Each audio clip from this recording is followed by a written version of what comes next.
मिरजेत नशेखोरांची पोलिसांनी काढली धिंड, महिला पोलिसांशी उद्धटपणा करणाऱ्यांना दाखवला पोलिसी धाक।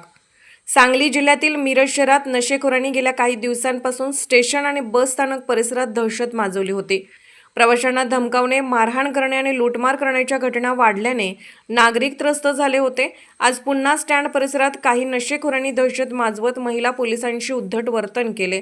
ही बाब वरिष्ठ पोलीस अधिकारी संदीप शिंदे यांच्या निदर्शनास आल्यानंतर त्यांनी तात्काळ कारवाई करत 5 सराईत नशेखोरांना ताब्यात घेतले। यानंतर या आरोपींची शहराच्या प्रमुख मार्गावरून धिंड काढण्यात आली। कायद्याने रहोगे तो फायदे में रहोगे, पोलीस मेरे बाप है अशा घोषणा देत पोलिसांनी कायद्याचा धाक दाखवला। धिंड काढताना आरोपी हात जोडून गयावया करत असल्याचे दृश्य नागरिकांनी पाहिले। या कारवाईमुळे शहरात पोलिसांचा धाक पुन्हा निर्माण झाला असून नागरिकांनी या उपक्रमाचे स्वागत केले आहे। मिरज पोलिसांच्या या पद्धतीमुळे कारवाईमुळे नशेखोर व समाजकंटकांना स्पष्ट संदेश मिळाला आहे की कायद्याच्या विरोधात जाणाऱ्यांवर कठोर कारवाई होणारच।